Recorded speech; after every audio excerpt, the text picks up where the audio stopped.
this baby hits 88 miles per hour, you're gonna see some serious shit. Wake up! Time to die. Good morning, Angel. Good morning, Charlie. Yo, she-bitch. Let's go. I'm on Dad's Uncle Mac, too. Don't fuck with the babysitter. We came, we saw, we kicked its ass. Swing. Yeah, baby. Bueller, you can dodge a wrench, you can dodge a ball. What are you looking at, spothead? Fucking Chuck Norris. Great Scott. I know this is heavy. You just gotta keep living, man. L-I-V-I-N. Cinema Royale. Oh, I'm sorry. Did I break your concentration? Boy, that escalated quickly. I mean, that really got out of hand fast. Ladies and gentlemen, welcome to Cinema Royale, where we bring movies into the round table of discussion in the ring of Royale. I'm your host for tonight, Mike, and this podcast is brought to you by Sharknado, the most outrageous shark movie that you'll watch on Shark Week. Enough said. Yay, Shark Week. Wait, is Shark Week only a Discovery Channel thing? Or does everybody do it? It's a Discovery Channel thing. It's very much Discovery Channel if you count the Sci-Fi Channel's Sharknado buzz. Oh, it's a big-ass buzz. Oh, man. Oh, man. Yes, it's the Asylum's attempt at trying to cash in at how much they suck. But, That's what killed Pacific Rim, man. That's what killed it. A Sharknado, which is pretty much what everybody wants to throw George Zimmerman into today. Oh, let's move on. Let's move on. Let's move on to introductions before it gets controversial. Let me introduce my co. It's too dark. Shut up. Oh, okay. Let me introduce my co-host to you guys. First up is coming back this week. He was gone last time, and now he's back. James Sullivan, also known as Jaime-tude. Tonight's broadcast is also brought to you by the late Corey Monteith. Rest in peace. Glee is going to suck even worse without you. Yeah. Rest in peace. Mm-hmm. I never seen Glee in my life, and yeah, moving on. How dare you not see Glee? First season. That's all you need to know. Okie dokie. I'll just do that. Let's see. There's Matt Brunet, also known as Animat. Hey guys, I apparently make dark jokes, apparently. About Gaston masturbating. And last but not least, the man who vaults, Morgan Ledger. Hey guys, Speaking I of have some very masturbation. important news. Don't get me started. Lost my train of thought here. What was this week's thing? Okay. I just found something out very interesting. I bought a zoo. We got a movie. We got a movie, folks. That's all I can say. I heard we bought next week. Oh. It just goes to show you how today's titles in Hollywood are so weak. I mean, really? Oh, you mean the Chipmunk, movie? Man on a Ledge? Yes. I thought you actually did.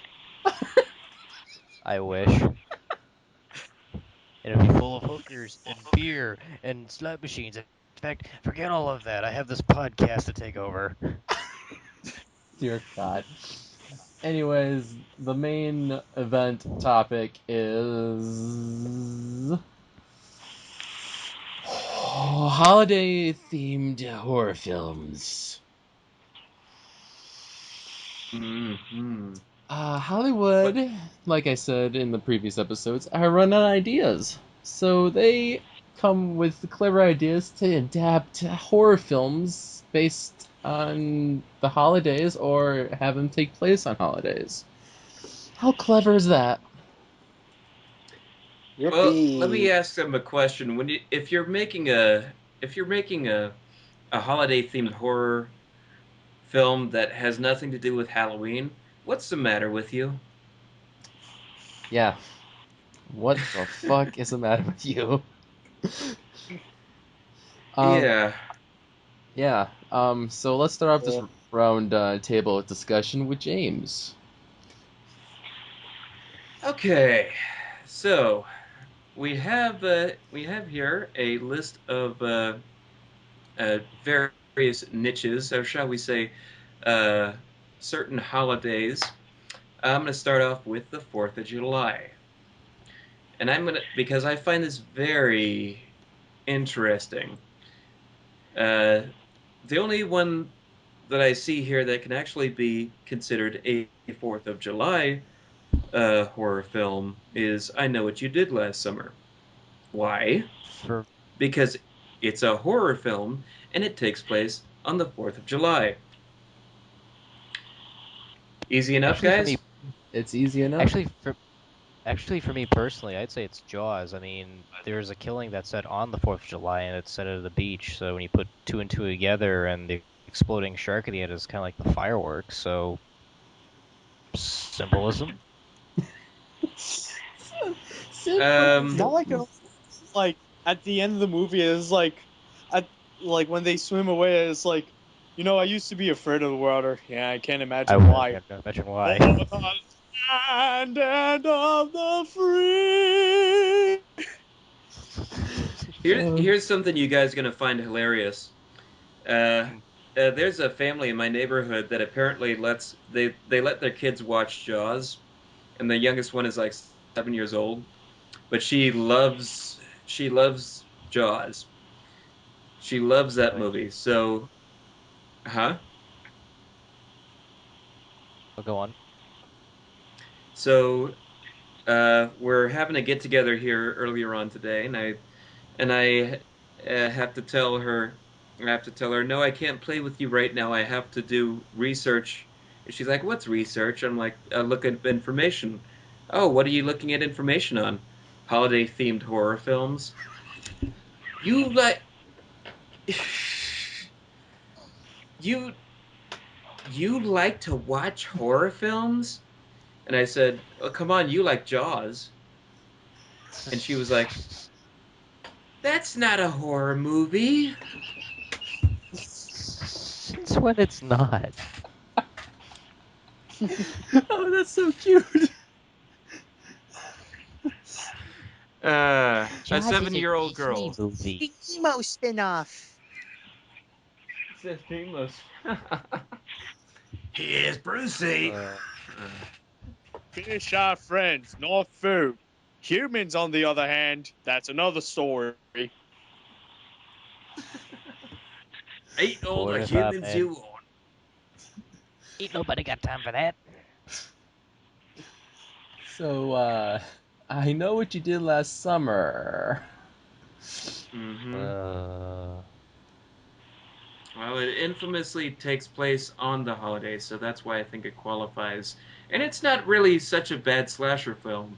I read the book that it was based on after watching the film back in the late '90s, and I got to tell you, I was bored by the book.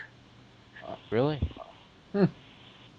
Yeah, aside from the individual who gets hit by the car in the beginning of the film, no one dies. It turns into basically just a thriller, but not a slasher. That's a pretty boring thing. Yeah. Mm-hmm. Yawn. It's sad when you have to kill people to make things more interesting. Exactly. Uh, Speaking of killing, Uncle Sam. Uncle Sam. Oh Uncle I man. saw another Sam, one. 1997. I just saw another one. 2001 Maniacs, but I think that's more into spring break, so yeah. Mm-hmm. Yeah. Okay. But All I can tell you about Uncle Sam is because I have never seen it. I remember during the time it was released, first on video, it was in a wave of horror films that were being released with holographic front covers. And this was sort of a neat gimmick at the time. You know, they had the Frighteners front cover had a face on it that stretched out and was grinning, you know, evilly. Jack Frost, the Killer Snowman movie, not to be confused with the Michael Keaton film that came out a year later. Although, honestly, difference. Huh? Although, honestly, what's the difference? I'd rather be watching the Keaton version if I had to pick between the two. But, yeah, it has a plain-looking snowman face that morphs into a scary snowman face. And Uncle Sam was the same sort of thing. You looked at it one way, and it just sort of had this plain-looking Uncle Sam. And then you turn it a little bit, the picture would explode, and you've got this really evil, menacing Uncle Sam that looks like I'm not. It could be considered scary, but to me now, looking at it, it looks kind of like a really beat up Mardi Gras parade float. Oh boy. But I love hologram the. But covers. now that I've, huh?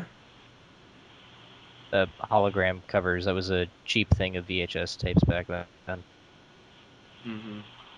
But now that I'm reading this this summary, I gotta say, I love that. I love this idea for a film.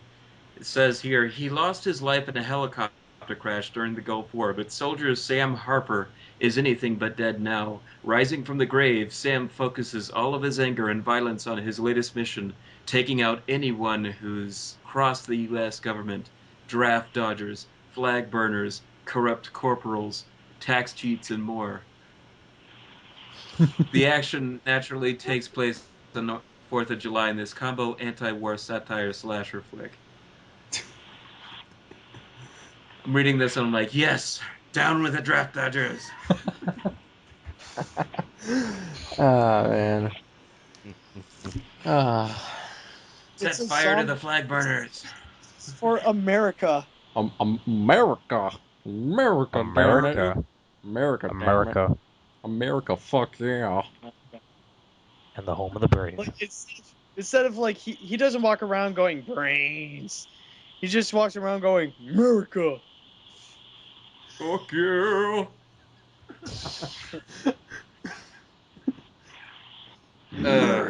Did you guys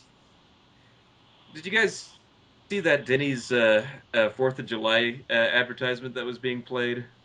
Yeah, With yeah. the Yeah, I did. That's why I was red, referencing it white, with blue pancakes. tastes What like does that taste like? America. America. I didn't see that. I didn't see that commercial. Honestly, I'm a little bit America-less here in Canada, so. Mm-hmm. You will love America, damn Canada. Canada. Canada. Fuck yeah. Oh, We got bobbleheads and Hey, Independence funny Day. though, is that looking at all the 4th of July like horror films and stuff like that, I realized that there's no Canada Day horror film. Oh. Whatever happened to those? Oh, I don't know. Hollywood. Maybe I guess Boxing Day wasn't considered marketable. yeah. Let's list off a few Canadian um, holidays that we might not know about, Matt. That you think would be good for Hollywood to turn into a horror film. Well, there is Canada Day. You can do like some kind of evil mutant beaver or something like that. Or like or like a group of zombie hockey players. They use their hockey sticks as a scythe. Let's see. There's Boxing Day. Well, I Boxing think Day they is pretty already much made like that Black. hockey movie. It was called Strange Brew. Really, I thought that was the one with Muhammad Ali rising from the grave and Boxing Day. Boxing? No. Yeah. I got it. Uh-huh. We also have Victoria Day here. So, Zombie Queen Victoria, anyone? I'm game for it. All right. Oh, Hollywood, Yeah. you. Okay. All right, that Okay. settles it. Speaking of Matt, why don't you go ahead? Yep, I got. What I have is I want to talk about the holiday that we all know as Valentine's Day. And I must say, Yay. as a single man for Valentine's Day, I absolutely hate it because I also consider it as PDA Day, where everybody just shows off their public display of affection and we single people are just draft off. Ah, jeez. However, I have found one horror film and I just by reading it, I feel like I fell in love. Honestly, it's the 1981 classic My Bloody Valentine. I 20 knew years it. ago, for those of you who don't know what it is, 20 years ago in the sleepy mining town of Valentine Bluffs, a fatal mining disaster occurred on Valentine's Day while someone of the crew was decorating for a party. The sole survivor of the accident killed the remaining crew members and warned the town not to celebrate Valentine's Day again. When a group of teenagers decide to Yay. defy that order, a murderous maniac in mining gear begins dispatching townsfolk in bloody and creative ways. That's like the best idea ever! You have a killer who kills anyone celebrating Valentine's Day! It's the best way to let off your anger! Yeah. And Hollywood loved it so much they remade it in 2009 in 3D. Oh yeah. 3D. But I remember in the commercials they proudly display it was during the beginning, like it was the beginning of 3D being popular in theaters, and like one thing they advertise is like, come see titties in 3D, and it's like you see these bouncing boobs in front of you. It's on a bikini, of course, but like, it's like slowly bouncing. That's what I remember. Oh man. It's good stuff. In fact, come to think of it, My Bloody Valentine got an unrated version released. It was like a lot of gore effects had to be cut out to get like an R rating or something like that, but they managed to restore at least some of them. And I'm looking at a few of the images right now from my moviecensorship.com, and ooh boy, are they gruesome! It makes Friday the Which one? 13th look like Butch. Wait, which one? Which one are you talking about? The remake or the original? The original. In fact, just to give you an idea, here's a link for you guys. Just look with caution, because these are pretty creative, gruesome deaths. Ooh, movie censorship. I come on, there we go. Wow. Ouch. Wow, that's a kick-ass movie.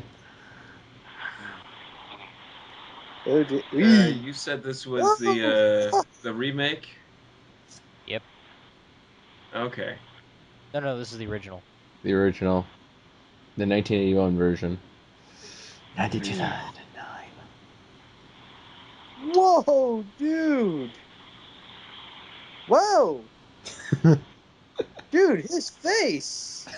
Yeah, the murder of the innkeeper is just wow. Uh, let's move on. Yes. It's my turn, and obviously the one holiday that should not have movies related to it should be St.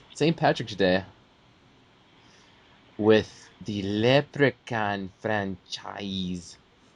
Yay, Warwick Davis. I mean, St. Patrick's Day is just, it's a day where people drink green beer and have a fun drunk time, and leprechauns are associated with Ireland, and and they think, oh, St. Patrick's Day is Irish, leprechauns are Irish. Let's mix them together and make a horror film franchise. Let's be drunk like the Irish. Yay! Man, did this series take a this series dip though? Yeah, this series just went like, I mean, I think the first one was okay, but then they went directly down with the sequels. I mean, my God, you can Leprechaun in the Hood. Yeah, Leprechaun in the Hood or Leprechaun in Space. You know when you're going down in a sequel when you go to space and then you go hood. swag. You go from space into in the hood. It's like, okay, why would you? Why? Because they can. Yeah. Remember though that the issue with the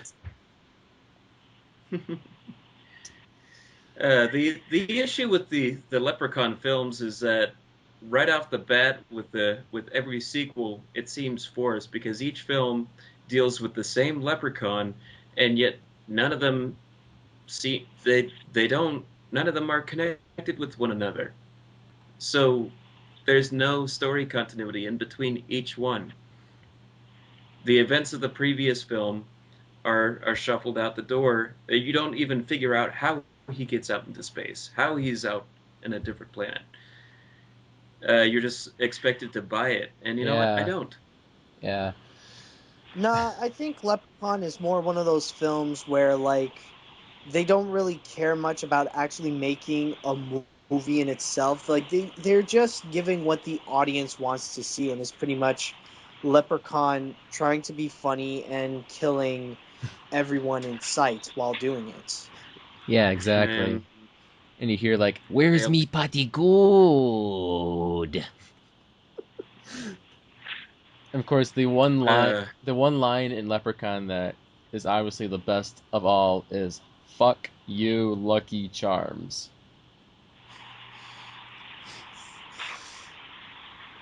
I can imagine every kid saying that when they eat their cereal. Yeah. I bet you when it came out in '93, kids who went out to see it, illegally, they're like, "Oh, fuck you, Lucky Charms." What did you say? Nothing.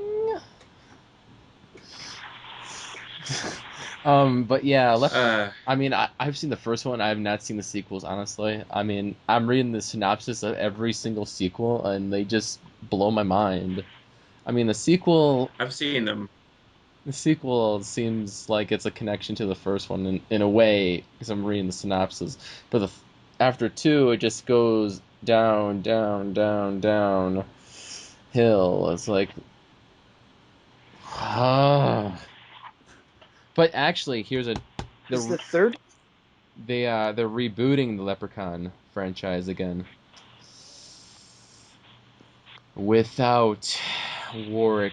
By the way, is the third one set in Las Vegas or is it just me? It is set in Las Vegas as I'm reading it. So I mean, if you're looking for a cheesy one-liner kind of horror film, the Leprechaun series is kind of the holiday horror film for you, but for some people, it's pretty bad. Yeah, you're better off to stay with Child's Play. Child's Play. I'm surprised you didn't mention there's another great line from Leprechaun as well. What was it? And that was... Burn in hell, you little green bastard. Oh, shit. That's right. Oh, yes. Oh, I remember now, yeah. That was a great line. God, Leprechaun, the first movie had such great lines, and... featured the acting debut of Jennifer Aniston. if you don't know that. Little girls shouldn't look for four-leaf clovers. I thought it was her feature film debut. Before that, she was in the short-lived Ferris Bueller TV series. Did I say? Oh, yeah, that's what I meant to say. The first film feature, not action debut. I mean, yeah. We might mention about the Bueller series in an upcoming episode. Oh my gosh. Yeah. So yeah, Leprechaun St. Patrick's Day. And what the dartboard says. Yeah, exactly. Morgan, what do you want to mention? Well, for me, it's more of a rant per se. If it's one thing that really annoys me, it's when they take the good holidays and try to make a horror film out of them. The obvious being Christmas. Mm-hmm. And for me personally, I don't understand how that can work. Oh, you know Santa Claus. Boom, now he's a homicidal maniac. Oh, you remember Frosty the Snowman? Boom, now he's a homicidal snowman. You know that turkey you eat on the table? Boom, he's a homicidal turkey in a film that's about Thanksgiving instead of Christmas. And the only time I can see this working is for something like Gremlins. Yeah, I was just saying, yeah, Gremlins is the only good Christmas horror movie.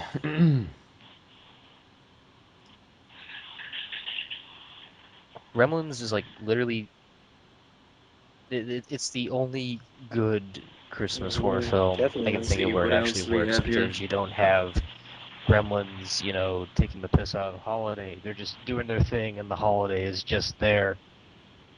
Yeah, exactly. But then again, of course, you have Silent Night, Deadly Night Part 2, which is more about garbage day. 5 Silent Night, Deadly Night. Is there... Hold on a sec. Are we good now? Wait, Midnight 5? So that's Silent Night. I knew it was familiar. Hold on, wait. I thought that's Garbage Day comes from. Yep, and hang on a sec. You're gonna love this. Yep, yeah, that's it. Yep, that's the iconic line from Silent Night, Deadly Night Part 2. And that Fun fact, that actor who said the line is missing in action to this day. They have yet to find him. Yeah, I heard about that. Wait, what? He's missing? Yeah, he's apparently in hiding, and they've been trying to find him where he is, and he's never come out to the public. Oh, that's interesting. Very interesting. Can you blame him?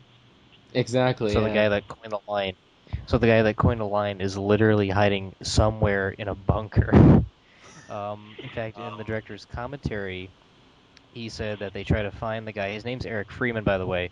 But apparently the director claims he's untraceable. So for anyone out there who knows where Eric Freeman is, please find him because we need to know if he's safe.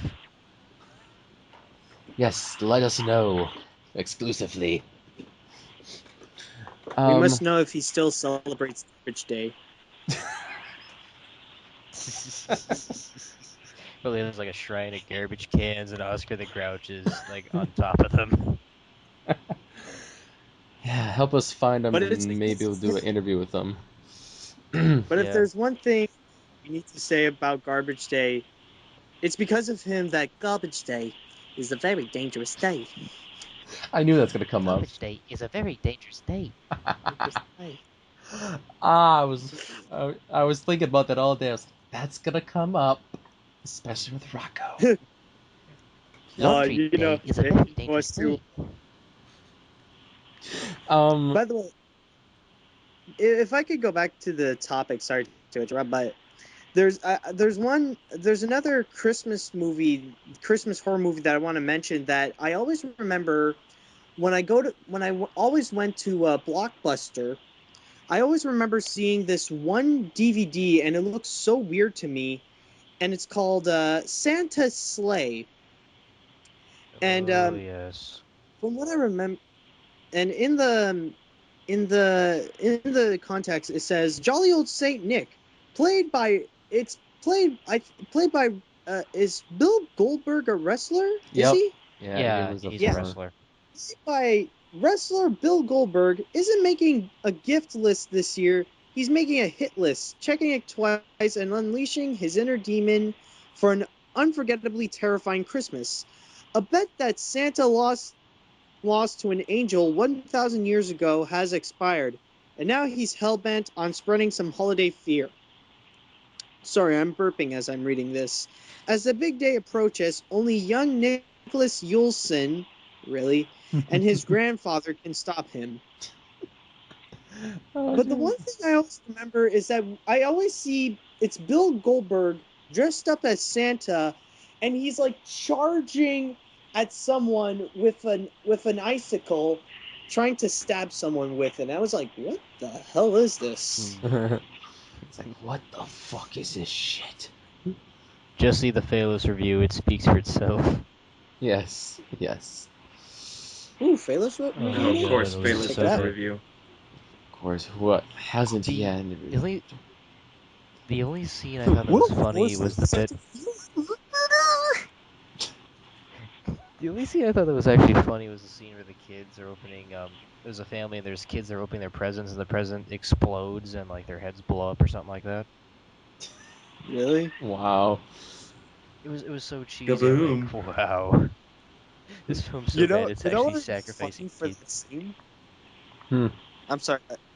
You know what would be funny? It's like their head exploded because it was a Nintendo 64. Nintendo 64! Oh my god, Nintendo 64! Yeah, Christmas is one of the big holidays for horror films. It's the only holiday that has the most horror films in the genre itself. When you think of holiday horror films, you think of the Christmas ones the most. Yeah, like Black Christmas. Yes, and it got so popular, it got remade again. Yeah, in 2006. Yeah, so it was actually the second Christmas horror film. Before that was Silent Night, Bloody Night, which is not a good film. I mean, it's just about this guy who's in this haunted mental institution. It takes place on Christmas, and there's a serial killer gets escaped. It's not good. Yeah. Nope. Nope.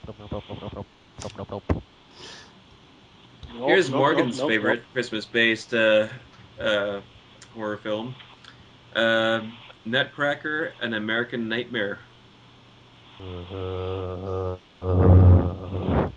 Is that the one with John Turturro? No, wait, you're right. I got that confused. It's Nutcracker: The Untold Story, which Oh should my be god. considered a horror film. It should be considered a horror film. Oh my god, that film's so bad. Oh god, that You have oh god, that one. Ew. let me take it off. You have a creepy nutcracker that's so soulless and dead-eyed. It's supposed to resemble Napoleon. You have Nazi rats being led by John Turturro from Transformers. Yes, that John Turturro, the one who showed his rear end in Transformers 2 in a weird joke when he was dressing or something like that. And then you have like this weird plot where like the Rat King, played by John Turturro again, is like an Andy Warhol kind of guy, and he likes taking pictures of miserable children and having all these weird pop culture art masterpieces, I guess. And then the whole master plot is to steal all the toys and burn them in this giant furnace so it can block out the sun. Oh my gosh.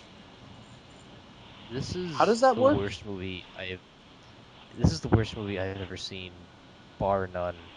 It qualifies as a horror movie. It feels like a horror movie. It's shot like a horror movie. Nathan Lane is Albert Einstein.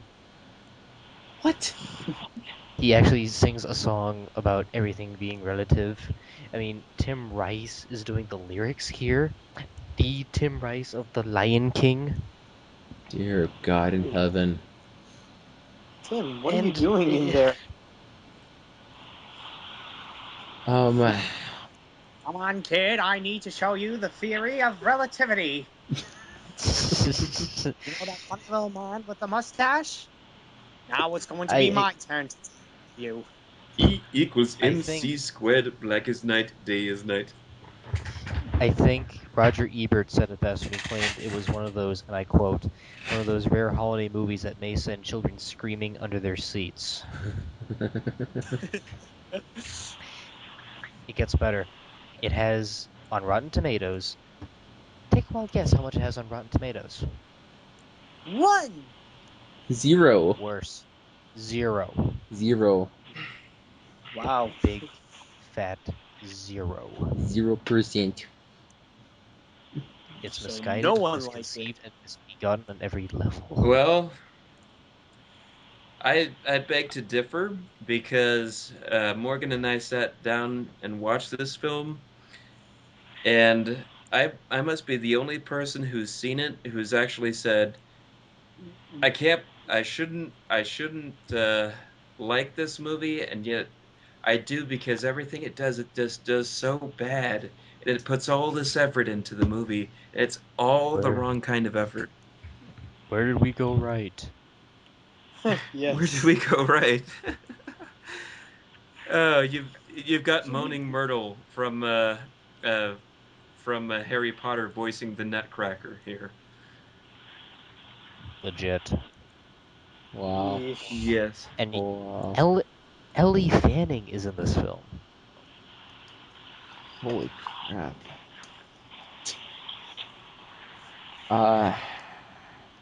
She was in Super 8. And she's gonna be Princess Aurora in the Disney Maleficent movie.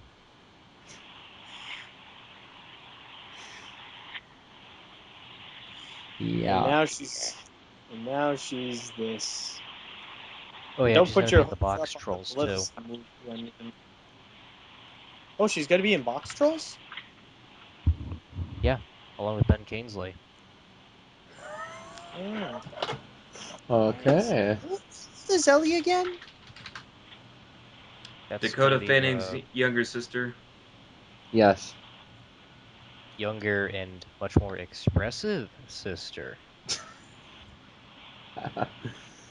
Yeah. Ooh, burn. That should be interesting. With there are so many Christmas horror films to talk about.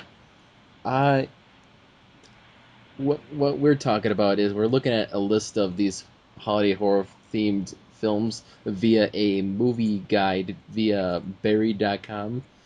They list Nightmare Before Christmas as a horror film, which of course does take place on Christmas, but it's not like a scary horror film. You don't get scared. It's a kids movie kind of thing.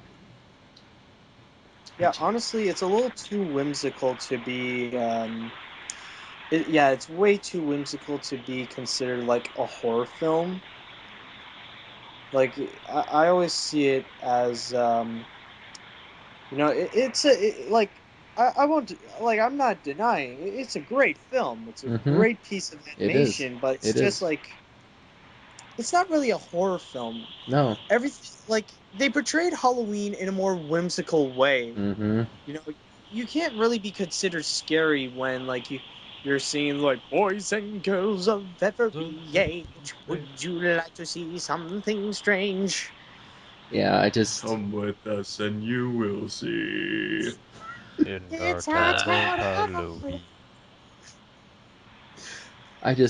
Yeah. I kind of agree. It's pretty much how the Grinch stole Christmas, only backwards. He's not stealing Christmas; he wants to make Christmas.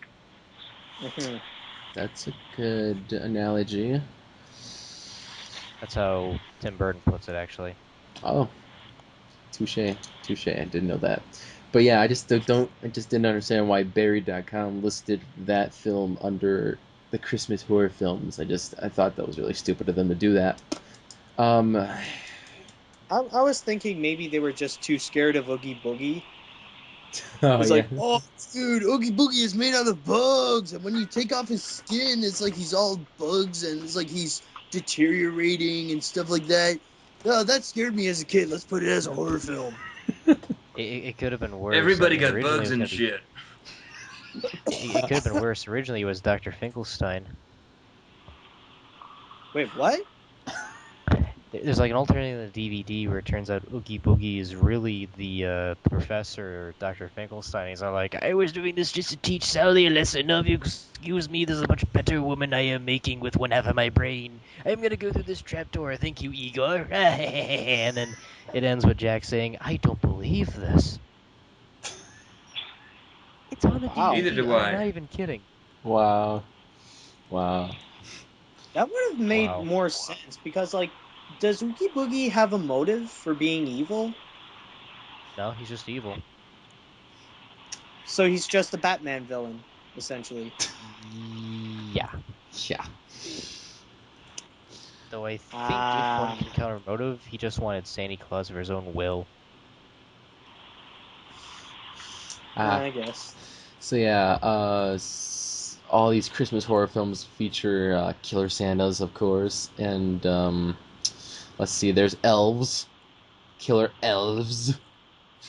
We represent the Homicide League, the Homicide League, the Homicide League. What the heck? All right, there's a movie called Elves, and here's the synopsis. A young woman discovers that she is the focus of an evil Nazi experiment involving selective breeding and summoned elves, an attempt to create a race of supermen. She and the two of her friends are trapped in a department store with an elf, and only Dan Harrogate as the renegade loose cannon Santa Claus can save them. A renegade loose cannon Santa Claus? Yes. Isn't that the antagonist of every other Yep. horror themed? Yep. Yeah. What's a renegade loose cannon Santa Claus? I have no idea. Like, it would be a renegade loose cannon cop, but it's Santa Claus. And this is not on DVD Does he fire because candy canes? Could be. Like, is he like Santa, but like he's like Duke Nukem in a way? I have no idea. I never seen this movie. I just noticed. Okay, guys, I just found the movie on YouTube and I'm skimming through, and I could have sworn I saw Rodney Piper as Santa Claus with a beard. Hold on. I mean, okay, I hit up. Okay. Yeah, okay. Hold on, okay. Okay. And the elf monster creatures look like hobgoblins from Trolls 2, only slicker. I just noticed that because I was like, what? And I just evil Nazi experiment that has to do with Christmas and elves. That, yeah, I'm speechless. Say it ain't so. I'm speechless. I was just skimming through and I was like, Killer Santas and elves? What? I mean, there's obviously Jack Frost, which James mentioned briefly with the holographic VHS cover. And it's kind of like a science fiction Christmas horror film because it's a prison transport collides with a truck full of genetic material and condemns the serial killer Jack Frost, and he's transformed into a terrifying murderous snowman. So it's like, okay, killer snowman now. Yeah, I'll be scared for the rest of my life. Mm-hmm. It's like you read Jack Frost and you're like, well, I know what I'm not doing this winter, just to save myself. I'm not building a snowman. Frosty the Snowman. and a flamethrower in his hand. He went to the town of New Jersey and toasted people, you see, down to the village with a shotgun in his hand, running here and there all around the square, saying, make up your own joke here. Insert your own Eat joke. my Christmas can. Hold on, I just want to briefly look up elves here and see who the cast is in it. If Rodney Piper is in this film or not. But yeah, we've been talking about Christmas way too much. Rodney Piper's not in this. Shit. Well, let's see. We've done Christmas themed horror movies. We've done Halloween. Have we done Halloween themed horror movies? No, we haven't. You can mention them. which makes sense because when you think of holiday themed horror films, you think of fucking Halloween, don't you? Mm-hmm. Absolutely. And when I think Halloween themed horror films, if I'm not looking for anything in the Halloween series, one good one that I can actually pull up here, one good one that's not Michael Myers is actually Trick or Treat. Trick or Treat. Oh my god, yeah, I was about to mention that. Oh, that was actually pretty freaky. That was a pretty freaky film.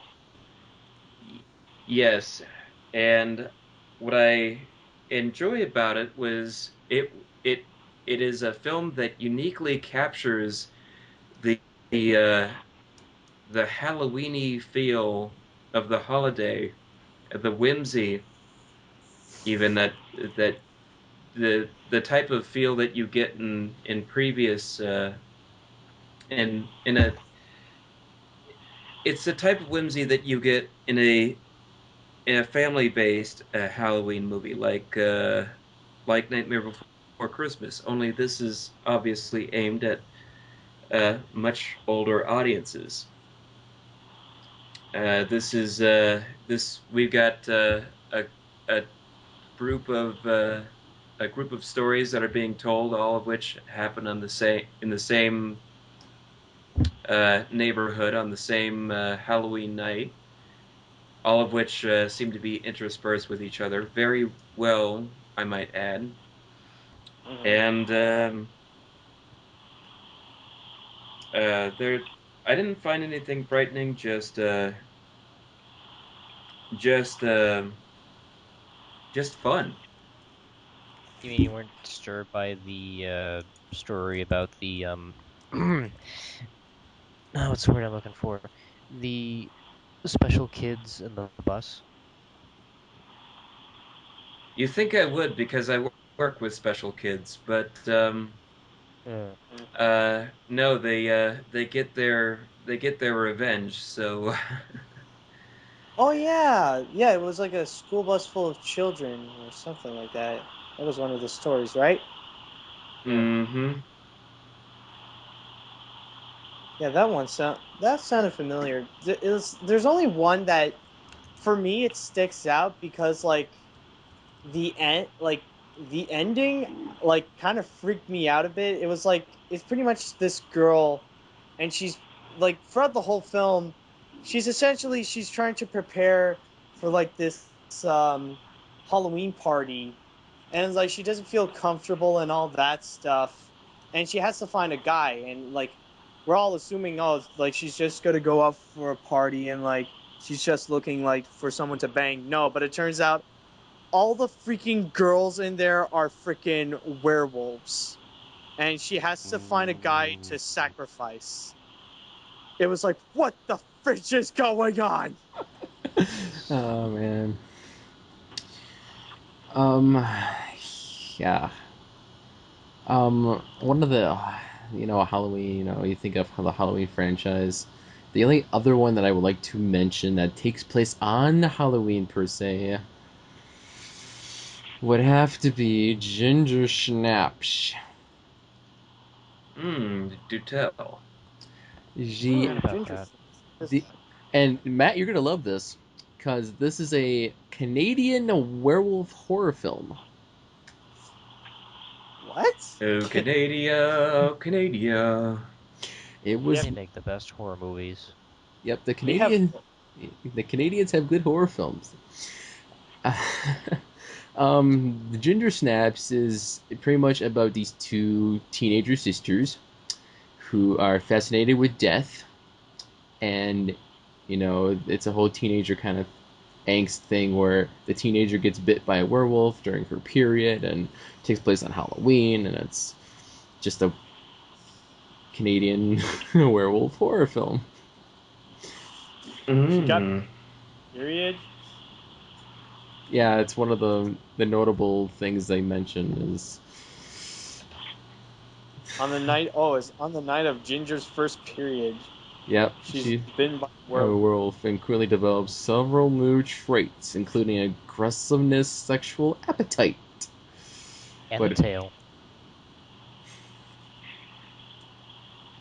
But as her sister tries to reverse the transformation, she must also hide her sister's mounting victims.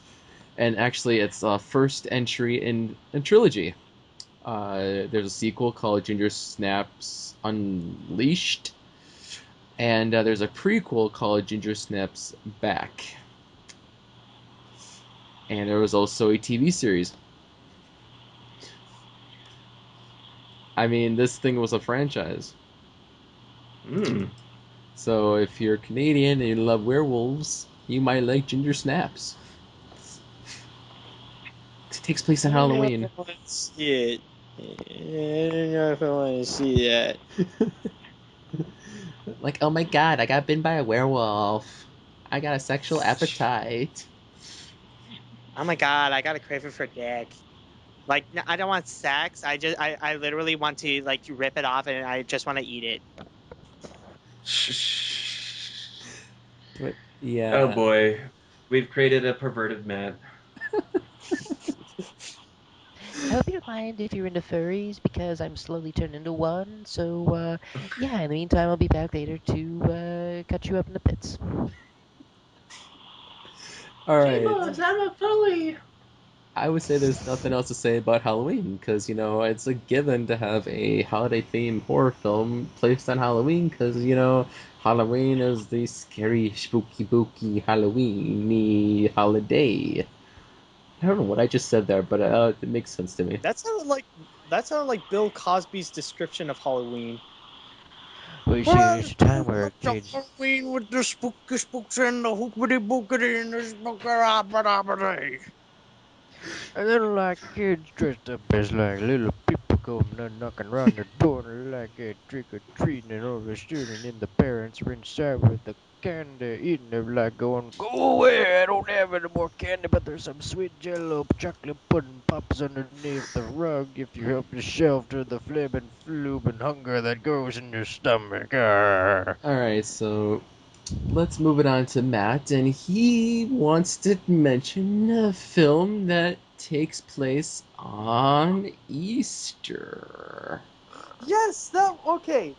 Now, Easter is essentially, you don't really think much of Easter as a holiday thing. Like normally the common thing to do would be take the Easter bunny and make him a killer. Pretty much like what they would do with Santa and just turn him into a killer. But then I found one film, I need to find where it is. Wow, they really take this thing to the next level because now everybody was pretty much shocked and like surprised when they heard the crazy concept of Abraham Lincoln killing vampires. Well, it turns out that Abraham Lincoln wasn't the only vampire hunter. There was also another man by the name of Jesus Christ. Yes, our Lord and Savior kills vampires. As Well, the he's the description. savior, right? So Yeah, he's the hero. Don't worry, he's not the killer. He's a good yeah. man. Trust me, if there's a movie where Jesus Christ is a serial killer, there would be controversy up the freaking wazoo. But anyways, the First Testament says an eye for an eye. The Second Testament says love thy neighbor. The Third Testament kicks ass. The filmmaking team that brought you Harry Knuckles and won the Spirit of Slam Dance prize with Harry Knuckles, and the Treasure of the Aztec Mummy ups the ante with the tale of the ultimate action hero, Jesus Christ. The second coming is upon us, and Jesus has returned to Earth. But before he can get down to the serious business of judging the living and the dead, he has to contend with an army of vampires that can walk in daylight. Oh, and here's the best part. Combining kung fu action with biblical prophecy and a liberal dose of humor, the film teams the savior with Mexican wrestler hero El Santos against mythological horrors and science gone mad, and also managed to address contemporary sexual politics. And did we mention that it's a musical? It's a musical! Oh. This shirt ain't Sunday school. What? It's a musical. Oh god. Oh, that caught you by... I have a. Huh? Oh man, that blew everybody's mind when they said musical. Like, what? It's like, I have a perfectly oh my... good song to sing in this movie. Hell isn't good, hell. Oh my god. I mean, literally... Wow, like... It's like the more you go into it, the more insane it sounds. Mm-hmm. It's not just Jesus trying to fight vampires. It's not just a major action, like kung fu action comedy. It's not just that he's teaming up with a Mexican wrestler. And it's also a freaking musical. What's going on? I'll tell you a few things I do know about this film, even though I have never seen it. One thing, uh, that they forget to list here is the tagline. In the 21st century, vampires no longer fear the sun; they fear the Son of God. And Wow. two, what you're talking about here is actually a low-ass budget shot on Shitio. video independent film.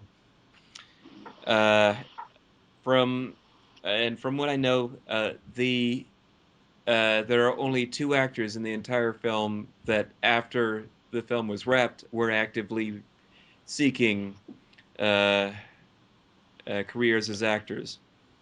Only two.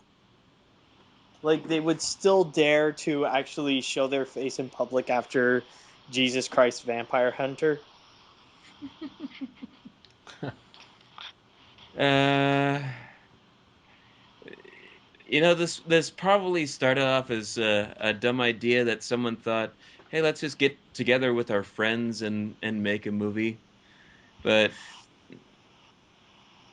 uh, it it it I've actually seen the trailer for this beast. It doesn't look funny. Oh really? Mm-hmm. It's been a Oh. while, but mm-hmm. Yeah. So Easter. There is a Easter film that does not involve Jesus Christ or the Easter Bunny at all. I'm talking about Critters 2, the main course. Oh, I was gonna bring that one up. Yeah, Critters is pretty much a rip-off of the Gremlins. Yeah, pretty much. And, Isn't it? Go. Wait, What? isn't Critters like the one where it was like one of them like was looking at another, he exploded, and it's like one critter was like, "Fuck." Yes, that is Yeah. that critters. Yep. Indeed. Yeah. Yeah, pretty much the critters are these these flesh-eating furballs from outer space, and Porcupine quills. of course, and in the sequel, their unhatched critter eggs are mistaken for Easter eggs on Easter, and hell breaks loose. I'm gonna go on a little critical tirade here, if that's okay. That's okay. I'll try to keep it short. Oh, good God, I hated Critters too. Part of me wanted to like it because it was silly and dumb, like the first film. But in this one, the critters are all munch and no personality, which was a big deal for the first one. Mm-hmm. Here, I kind of felt the whole idea of them being in this movie and killing people just felt mean-spirited to me, especially considering it was more than just set on Easter. But when you really watch Critters, there's barely a body count. In Critters 2, they really try to up the ante, and that's where I think it really falls short. Um, it worked in Gremlins because there really wasn't much of a death count other than people you really didn't like Mrs. Deagle. I mean, literally, they launched the bitch for crying out loud. Mm-hmm. Oh yeah, that was amazing. Seriously, Critters too. A poor farmer gets munched on. An adulterer in a bunny costume gets his nards eaten off. I kid you not. And there's like this big shootout or something like that where one of the critters gets like deep fried or something. Eddie Deason is in it, aka Mandark. Oh my God, really? Yeah, I'm not even kidding. He plays like a burger joint owner or something like that. It's I would. It would be more. It would it's be like really funny if he were like the voice of the critters. it would have been great, but no, it has to. The only the only redeeming factor I can think of is near the end where they turn to like one giant meatball of mouths and start like running over people and they become like skeletons or something. But other than that, I just think it's a mean-spirited sequel, to be honest. Yeah, I think so too. I mean, man, oh man. Ugh. Ugh.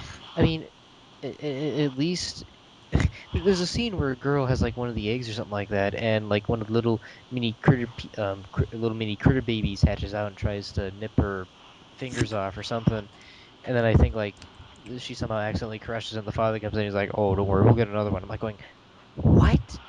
I'm sorry. What? No. No, no, no, no, no, no, no, no, no. Killer Clown Spider Space had that scene with the girl in the burger joint going out and almost got slammed by a cloud. That was funny because that was Looney Tunes logic. This is Monster under the bed almost eating girls' whatever, toes, fingers, something like that. I'm just going, no, no, no, I'm sorry. You have immediately bypassed my limit of cheesy B-movie horror film cult classics. Go back to the fairy pit where you came from. I didn't Mm-hmm. even move on. I didn't see Critters 3, which had Leonardo DiCaprio, but I did sadly see Critters 4, they were in space, and I'll leave it at that train wreck. Yeah. Enough said.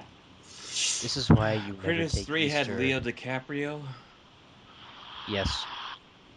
Oh boy.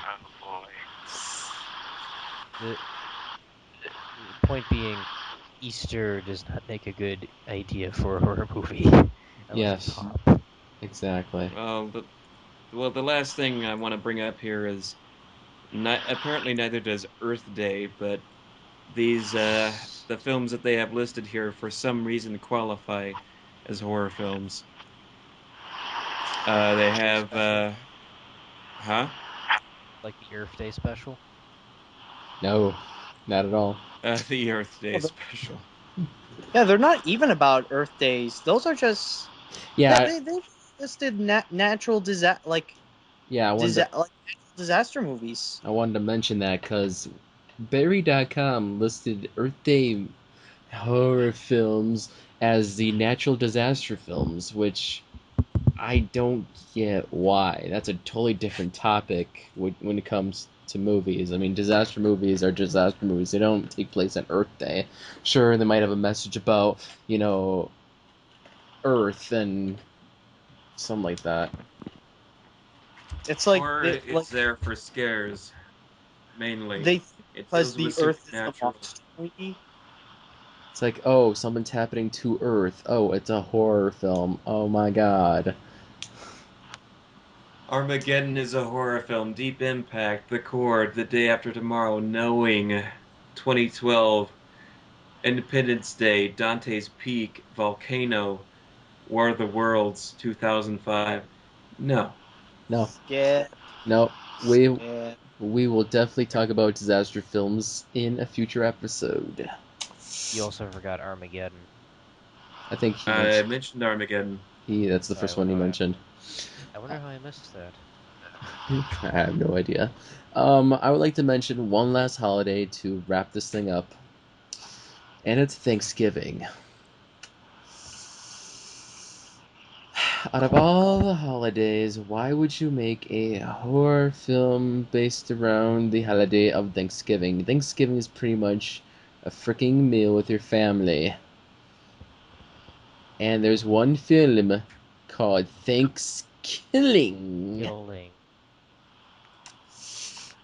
which is pretty much a deranged, homicidal turkey who kills people, and apparently he has some wisecracks too, so he's a talking turkey too. I'll be back. Gobble gobble, motherfucker. Exactly. That just blew my mind. Like, really? A killer fucking turkey? A killer turkey in Thanksgiving? On Thanksgiving? A vulture. So which one is? Puppet kill. A vulture? So may I ask, what is more stupid, Thanksgiving or the upcoming Freebirds? Freebirds. Thanksgiving. You can't beat getting fucked to death by a turkey. True, but I'm sorry, really, is this how children's? I'm sorry. Can you say that again? Did you say fucked by a turkey to death? Fucked to death by a turkey. Mm-hmm. With a gravy flavored condom. I will say, Thanksgiving is a really stupid movie. In fact, I guess I should explain.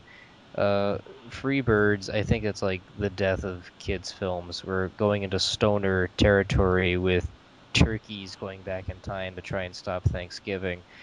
I'm sorry, my mind feels very half-baked to that point. Thanksgiving is the movie where you watch and you feel like you're on some alien narcotics that you wish you hadn't tried, like moon rock or something like that. Mm-hmm. Indeed. It's like, whoa, man, a talking turkey that kills. Whoa. Who fucks people to death. Whoa, man. It must be good. I must learn from that turkey. I should And pee. they're trying. I heard they're trying to do a sequel where he's in space, but I haven't heard much about that in a long time. Thanksgiving in space. Yes. Wow. Kill it with fire. Kill it with fire now. It's bad. It's really bad. I hear, oh no. well, actually, I hear fire is quite beautiful in space. Guys, I am kind of speechless. I don't know if Thanksgiving 2 has happened, but I'm seeing an IMDb page for Thanksgiving 3, and it says it came out in 2012. A sequel to Thanksgiving has been announced. The sequel's $100,000 budget was raised over 3 months from pledges through Kickstarter. Would you like me to read the summary for Thanksgiving 3? Go ahead. Oh yeah, Oh my so God. yeah, the tagline here says. Let me explain. It says here the tagline says, "The movie that skipped its own sequel." Oh, so it's Thanksgiving 3 because it skipped over the second one. Oh, Jesus. The summary says foul-mouthed villain Turkey carves through the lives of a rapping grandma, a mindless puppet, a wig-wearing inventor, a bisexual space worm, and their equally ridiculous friends on his quest to recover the last copy of Thanksgiving 2. Oh my gosh. And the worst part is, You this should movie see is the already cover. out on DVD. You should see the cover of this. It's ridiculous. It says, It's "Warning: Warning.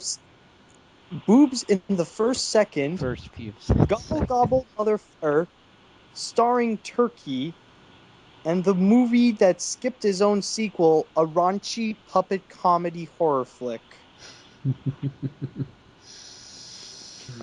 No. I, That's the best that they've got at humor. It's no, no, no, no, I no. yeah, where, yeah. where is Eli Roth's I was just Thanksgiving I'm going movie? I to would men- rather see that. I was gonna mention Eli Ross next to wrap it up. Like in the Nicolas Cage episode, I mentioned that Nicolas Cage was in a Grindhouse fake trailer known as Werewolf Women of the SS, playing Fu Manchu. In this, Why isn't that made yet? I want to I see know, that into a movie. I know, I know. I said that. I said I wanted to see it so bad. This is my beacon! Wanted to see it so bad. Anyways, in the same film of Grindhouse, another trailer, Eli Ross' contribution to it was Thanksgiving, a horror film that takes place on Thanksgiving. According to Roth, it's about. Oh, he says, my friend Jeff plays the killer pilgrim who grew up in Massachusetts. We were huge slasher movie fans, and every November we were waiting for a Thanksgiving slasher movie. We had the whole movie worked out, and a kid who's in love with a turkey, and then his father kills it, and then he kills his family and went on to a mental institution and came back and looked for revenge on the town. And I called Jeff, and he said, "Dude, guess what? We don't have to make the movie. We just have to shoot the best parts. Shooting the trailer was so much fun because every shot is a money shot. Every shot is a decapitation or nudity. It's so ridiculous. It's absurd. It's just so wrong and sick. That's right."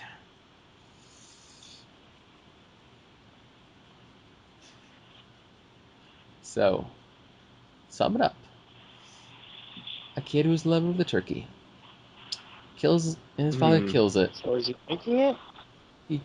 No. Somehow it could happen. It could happen. It's been confirmed in an interview that he and the co-writer Jeff are working on a possible feature film. They're working on a possible. Where is it? I am waiting for it. I actually want to see it because of one single line that sells it for me. It's the bit where there's two investigators looking at a puddle. One of them dips his finger in it, licks it, and goes, "It's blood," and his partner responds, "Son of a bitch." Like the most random moment of all time. I'm sitting there going, why isn't this a movie already? Please. Yeah, yeah. And with that, it's time to say that is it for this episode of Cinema Royale. If you want to talk in the comments below, you can mention what's your opinion on holiday themed horror films. Like, what's your favorite, or what you don't like, or what holiday should be turned into a movie, or what do you want to see? Something like that. Tickle the comments below. Normally at the end of the podcast, I get the next episode via the dartboard of cinema topics. And what does the dartboard say? Oh, mighty dartboard, what do you decree? I don't Turn, know. turn, turn. What is the lesson that we should learn? I don't know. Let's see if you guys like this. Never make a movie. Film noir. Have you seen any film noir films? Film noir. Film noir, which is pretty much the. Oh boy. I could work with that. It's interesting. I'll think about it. Alright. I guess we'll go with it. So yeah. I'll think with you. Film noir. As I sat down talking to my good friend co-hosts, waiting to say goodbye to all my friends and family on the YouTubes. So thanks for listening to Cinema Royale, and see you next episode. Don't forget to subscribe, like, comment, share, and all that crap. Bye-bye. Ciao for now. See you later, dudes.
Yeah, so so far we figured out Valentine's Day, Christmas, and the 4th of July. I guess you'll are you gonna cover the obvious holiday? Yeah. The obvious one would be. I mean, it is like if it's horror, then it must be. Oh, Halloween, obviously. Yeah, exactly. I know. It's like probably to be the first thing we'd mention. It's like, oh yeah, when you think of holidays and horror, you think of Halloween. Yeah. But like we would have like an entire collection to talk about if that would be the case, you know? Oh yeah. We go into Halloween.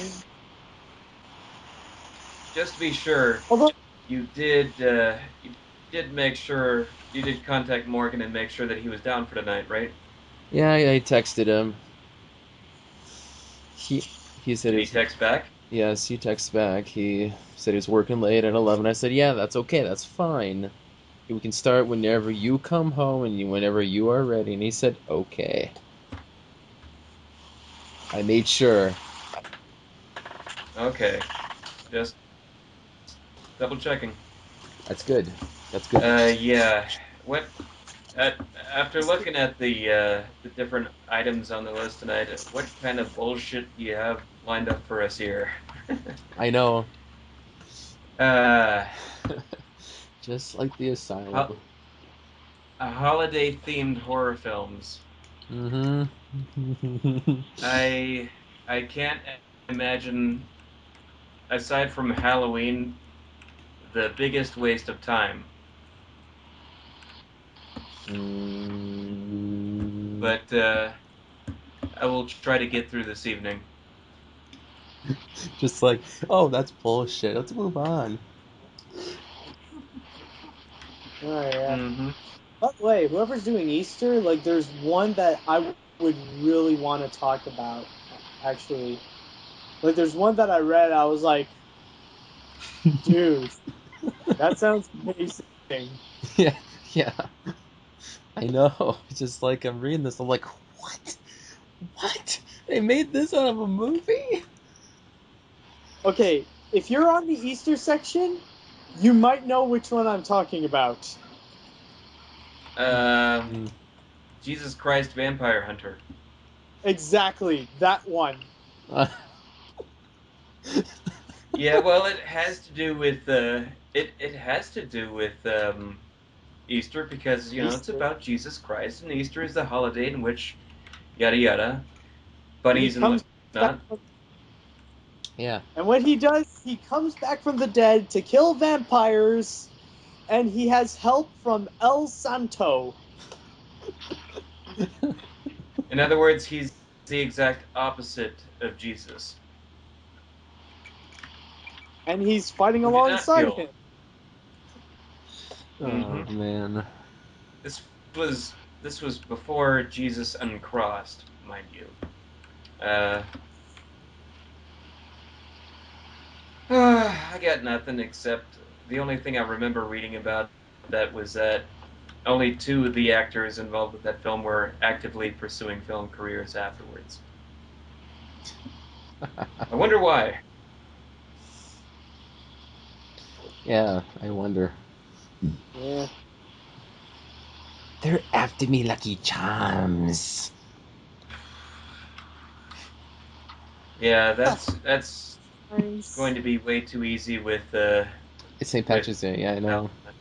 St. Patrick's Day. Leprechaun. I chose Independence Day because really, Uncle Sam? Yeah, oh, yeah. Yeah, Uncle Sam is like, what? Uncle Sam is a slasher villain here, and he doesn't even look real. Of course, it looks like a creepy Mardi Gras float, but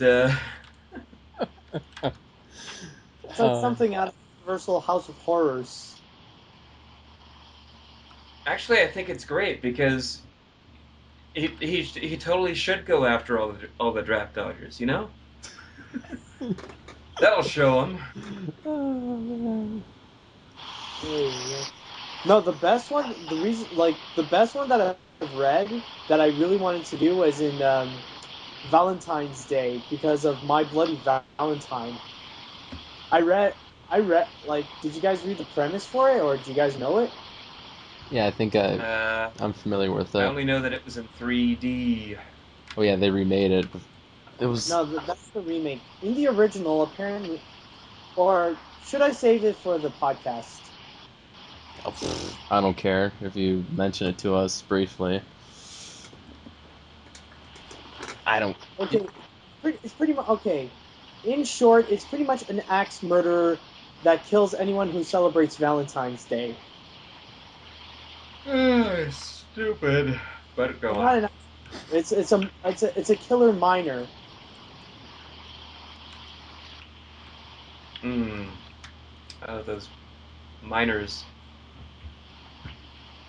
Wait, is it a miner like as in he's a coal miner, or is he a miner as in underage? He's like a coal miner. He's a coal miner. Okay. Yeah. Well, that would make a little more sense, but it still sounds like it sucks. What is your opinion? It's crazy. Just crazy ass shit. It's like what Hollywood comes up with. It's like, let's turn a holiday into a movie somehow. Let's have something happen on a holiday.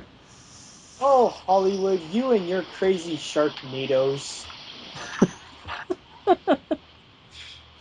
Fucking... The only thing I remember the only thing I remember about Uncle Sam, which I never actually saw, was that there was a specific trend going on with horror films at that time when they got released when they got released to video. Mm-hmm. They had holographic covers for them. Oh, I remember that. Yeah. So, like the Frighteners had a green ghost-like face that would stretch out if you tilted the cover on it. I think I remember seeing like Jack Frost when it was a normal snowman, and if you tilted it, it was a scary snowman. Exactly. That's the one I Well, remember Uncle the most. Sam was one of those horror films. Wow. And you had to tilt it. You had to tilt it correctly even to see the tagline, which is "I want you dead." Wow.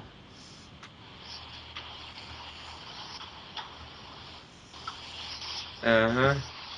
I imagine a lot of really. There must have been a lot of really traumatized children by those seemingly friendly covers. I remember when I went to Blockbuster. There's one that I always remember seeing. Is this This is why I wanted to do Christmas. I don't know the name specifically, but it's this. It's a Christmas horror film, and it stars this wrestler, and he plays this killer Santa Claus. And like on the cover, it's like he's angry and he's trying to stab someone with an icicle. Oh. Wait, I think it's on. Is it on the list? I thought it was on the list. Let me see. Like John McClane. Oh, jeez. John, I don't know. Santa Sleigh. Santa What? Yeah, Slays. Yeah, Santa Slay. Yeah, Bill definitely. Goldberg. Yeah, that would be it. Bill Goldberg played Saint Nick. Isn't that the Santa Slays? Isn't that the movie that was hinted at in Ernest Saves Christmas? Oh, it What? could be. That was hinted? Mmm. I don't know. Why would Ernest No, it hint was out? Christmas Slays, actually. Huh? Why would Ernest try to hint out something like freaking Santa Slay? Come on, Vern. That's Wanna watch? crazy. Come on, Vern. You want to watch this really cool movie? It's about Santa and he kills kids. Morgan's getting online. He texted me. He's getting online. Was that the sound of Pac-Man dying I heard? Yep, that's my text tone. Nice. Yeah. I love me some Pac-Man. Got some Pac-Man fever. Ah, he's online. I need to put him in the call. Hold on, just a sec. Oh, now my voice is very high pitched for some odd reason. I better check out. I better check out the gravity. I better check out that list as well. Like while we're doing this, where's that? Okay, here we go. Buried.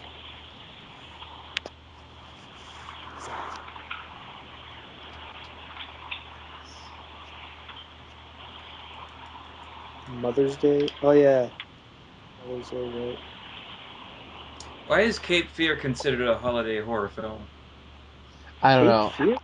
Yeah, I don't know how they compiled this. I guess if it takes place on the holiday, I guess.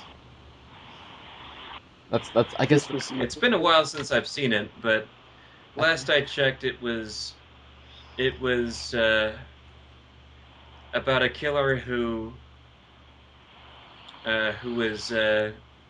was pissed off at getting the sentence that he so rightfully deserved, and somebody withheld evidence.